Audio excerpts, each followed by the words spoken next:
Hi friends, welcome to Zeenath'sworld. இன்னைக்கு நம்ம சேனல்ல நம்ம பண்ண போற recipe restaurant style chicken gravy. இது எப்படி ஈஸியா சிம்பிளா டேஸ்டா பண்றதுன்னு இன்னைக்கு நான் உங்களுக்கு சொல்லி தர போறேன். ஃபர்ஸ்ட் நான் ஒரு 250 கிராம் சிக்கன் எடுத்து வச்சிருக்கேன். இதெல்லாம் நல்லா கட் பண்ணி க்ளீன் பண்ணி கழுவி ரெடியா வச்சிருக்கேன். இப்போ நான் அடுப்புல panல ஒரு 2 ஸ்பூன் ஆயில் ஊத்திக்கிறேன். ஆயில் நல்லா காயட்டும்.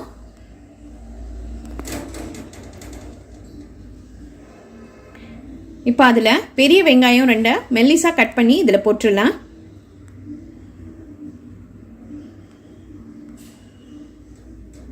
உப்பு தேவையான அளவு. இப்போ வெங்காயம் நல்லா வதங்கட்டும். இஞ்சி பூண்டு பேஸ்ட் 1 ஸ்பூன். பச்சை வாசனை போற வரைக்கும் நல்லா வதக்கிடலாம். எல்லாம் நல்லா வதங்கிருச்சு. இப்போ நம்ம கழுவி வச்சிருக்கிற அந்த சிக்கனை இதுல போட்டுறலாம். ஒரு 2 நிமிஷம் நம்ம இந்த எண்ணெயிலேயே நல்லா சிக்கனை வதக்கிடலாம்.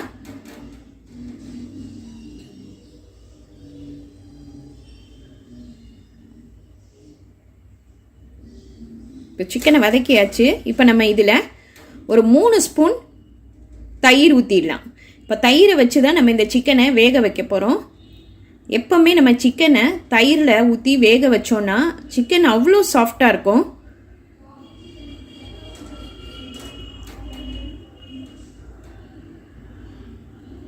இப்போ ஒரு 5 நிமிஷம் நம்ம மூடி போட்டு வேக வச்சிருவோம்.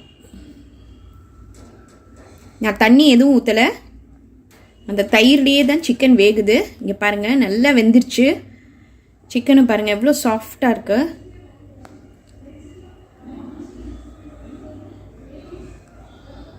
இப்போ நம்ம இதில் 1 ஸ்பூன் மிளகாய்த்தூள், 1/2 ஸ்பூன் மஞ்சத்தூள், மல்லித்தூள் 1 ஸ்பூன். இப்போ இதை நம்ம நல்லா பெரட்டி விட்டுறலாம். சப்போஸ் உங்களுக்கு காரம் வேணும்னா மிளகாத்தூள் இன்னும் 1 ஸ்பூன் போட்டுக்கலாம். உங்களோட காரத்துக்கு ஏற்ற மாதிரி போட்டுக்கோங்க. இப்போ இது எல்லாத்தையும் நல்லா மசாலா சிக்கனில் வர்ற மாதிரி பெரட்டி விட்டுருவோம். நமக்கு எந்த அளவு கிரேவி வேணுமோ அந்த அளவுக்கு நம்ம தண்ணி ஊற்றிக்கலாம். இப்போ நம்ம ஒரு 5 நிமிஷம் மூடி வச்சிடலாம். இங்கே பாருங்கள், வாவ் சூப்பராக வெந்திருக்கு பாருங்கள். கிரேவி நல்லா திக்காகவும் இருக்குது,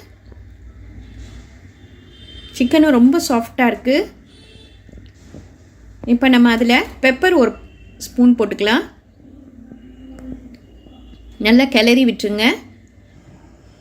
லாஸ்ட்டாக நம்ம இந்த குடமிளகாவை கட் பண்ணி போடணும். முன்னாடியே போட்டோன்னா குடமிளகா அதோடு அப்படியே ஒரு மாதிரி நசுங்கி போயிடும். இப்போ நம்ம லாஸ்ட்டாக இந்த மாதிரி போட்டோன்னா குடமிளகாவும் நல்லா ஃப்ரெஷ்ஷாக இருக்கும். அதோட டேஸ்ட்டும் சிக்கனில் நல்லா இறங்கியிருக்கும். சூப்பரான நம்மளோட restaurant style chicken gravy ready ஆயிடுச்சு பாருங்கள். நல்ல எண்ணெய் படர்ந்து வந்துருச்சு. நம்மளோட சிக்கன் கிரேவி ரெடி ஆயிடுச்சு. இது ரொம்ப ஈஸி. இன்றைக்கே இதை ட்ரை பண்ணி பாருங்கள். லைக் பண்ணுங்கள், ஷேர் பண்ணுங்கள், ப்ளீஸ் சப்ஸ்கிரைப் பண்ணுங்கள், உங்கள் கமெண்ட் எனக்கு அனுப்புங்க. தேங்க்யூ.